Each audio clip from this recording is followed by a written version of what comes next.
नमस्कार। ये है इंडिया में आपका बहुत स्वागत करते हैं। आशा करते हैं आप अच्छे से होंगे। आज से हम एक नई श्रृंखला की शुरुआत कर रहे हैं जो है भक्तमाल। जी हाँ, भक्तमाल एक ऐसे महान भक्तों की श्रृंखला है जिसमें ईश्वर को धरती पे आने पे भक्तों ने कैसे मजबूर किया, उनकी कथाएं हैं, छोटी छोटी कहानियां हैं। उम्मीद करता हूं ये आपको जीवनोपयोगी लगेंगी। अगर आपको हमारा ये प्रयास अच्छा लगे तो चैनल को लाइक, शेयर, सब्सक्राइब जरूर करें। तो आइए आज एक ऐसे ही भक्तमाल श्री कर्माबाई की कथा से हम आज इस श्रृंखला की शुरुआत करते हैं। श्री कर्मा जी नाम की एक भगवत भक्त देवी श्री पुरुषोत्तमपुरी में रहती थी। इन्हें वात्सल्य भक्ति अत्यंत प्रिय थी। ये प्रतिदिन नियम पूर्वक प्रातःकाल स्नान आदि किए बिना ही खिचड़ी तैयार करती और भगवान को अर्पित करती। प्रेम के वश में रहने वाले श्री जगन्नाथ जी भी प्रतिदिन सुदर्शनों ने बालक के वेश में आकर श्री कर्मा जी की गोद में बैठकर खिचड़ी खा जाते। श्री कर्मा जी सदैव चिंतित रहा करती कि बच्चे के भोजन में कभी भी विलंब न हो जाए। इसी कारण वे कभी किसी भी विधि विधान के पचड़े में न पड़कर अत्यंत प्रेम से सवेरे ही खिचड़ी तैयार कर लेती। एक दिन की बात है, श्री कर्मा जी के पास एक साधु आए।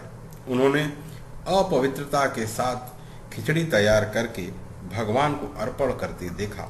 घबराकर उन्होंने कर्मा जी को पवित्रता के लिए स्नान आदि की विधियां बता दी।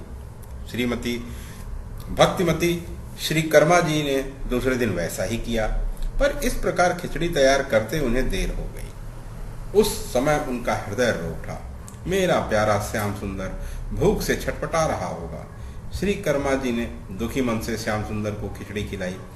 इसी समय मंदिर में अनेक घृतमय पकवान निवेदित करने के लिए पुजारी ने प्रभु का आवाहन किया। प्रभु झूठे मुंह ही वहां चले गए। पुजारी चकित हो गए। उसने देखा कि उस दिन भगवान के मुखार विंद में खिचड़ी लगी है। पुजारी भी भक्त था, उसका हृदय क्रंदन करने लगा। उसने अत्यंत कातर होकर प्रभु से असली बात जानने की प्रार्थना की। उत्तर मिला, नित्य प्रति प्रातः काल मैं कर्माबाई के पास खिचड़ी खाने जाता हूँ।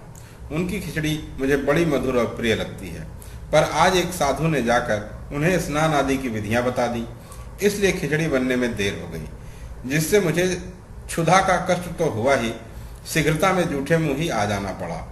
भगवान के आज्ञानुसार पुजारी ने उस साधु को ढूंढकर प्रभु की सारी बातें सुना दी। साधु घबराया हुआ श्री कर्मा जी के पास जाकर बोला, आप पूर्व की तरह ही प्रतिदिन सवेरे ही खिचड़ी बनाकर प्रभु को निवेदन कर दिया करें। आपके लिए किसी भी नियम की आवश्यकता नहीं है। श्री कर्मा जी उसी तरह प्रतिदिन सवेरे भगवान को खिचड़ी खिलाने लगी। श्री कर्मा जी परमात्मा के पवित्र और आनंदमय धाम में चली गईं, पर उनके प्रेम की गाथा आज भी विद्यमान है। श्री जगन्नाथ जी के मंदिर में आज भी प्रतिदिन प्रातःकाल खिचड़ी का भोग लगाया जाता है। श्री प्रियादास जी श्री कर्माबाई की इस प्रेममय भक्ति का अपने कवित्वों में इस प्रकार वर्णन करते हैं।